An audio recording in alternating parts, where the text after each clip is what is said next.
Now, verse 12, hope deferred maketh the heart sick, but when the desire cometh, it's a tree of life. Hope deferred. You just keep hoping something that doesn't come to pass. And that's the reason that we ought to be in step with the will of God in our lives, because we hope for a great many things that are not realized at all. And then we have here, whoso, verse 13, despiseth the word shall be destroyed, but he that feareth the commandment shall be rewarded. The law of the wise is a fountain of life, to depart from the snares of death.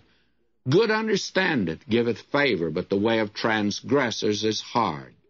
And again, you have all the way through this acknowledgement of God that he hates pride. He hates the lawless. He hates the hypocrite. He has no use for this type of thing that is in human nature. And that's the reason that old nature that you have and I have. God doesn't want anything that Vernon McGee does in the old nature.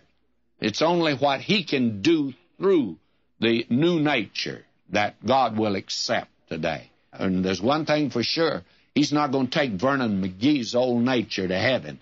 And I'll be glad to get rid of it.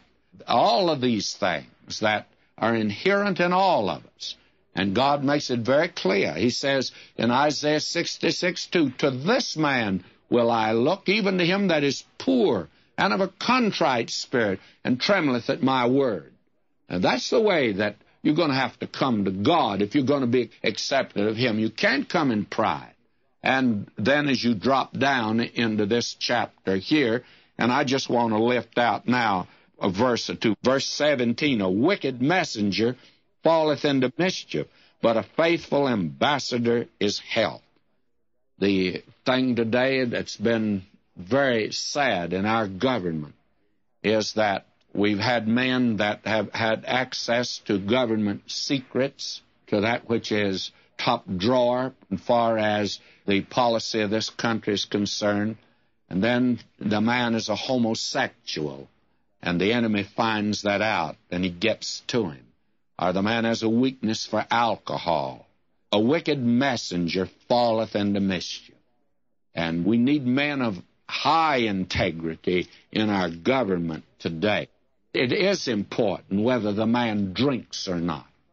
I think it's tragic that there's so many men high up in government that use alcohol. I think that is part of our problem as a nation, and we need to recognize that these basic proverbs seem so simple, are so important to our life as an individual and our life as a nation. Now, verse 22, a good man leaveth an inheritance to his children's children, and the wealth of the sinner is laid up for the just. Verse 24, he that spareth his rod hateth his son, but he that loveth him chasteneth him betimes. And by the way, this is real child psychology. But for the child of God, he's told the same thing. The children are told to obey their parents, but the father is told, provoke not your children to wrath. That is, don't whip them or discipline them when you are angry or you're talking in a loud voice. Wait till you can calmly sit down with them and talk to them at a time like that. I think that's very important. That is the reason in my life that my father's discipline was so good. He never dealt with me until maybe a day had gone by. And I thought several times I got by with it, but it didn't. Then that time came, and he very calmly dealt with me. And I knew he was not doing what he did because he's angry. We need to recognize that. But discipline is very important.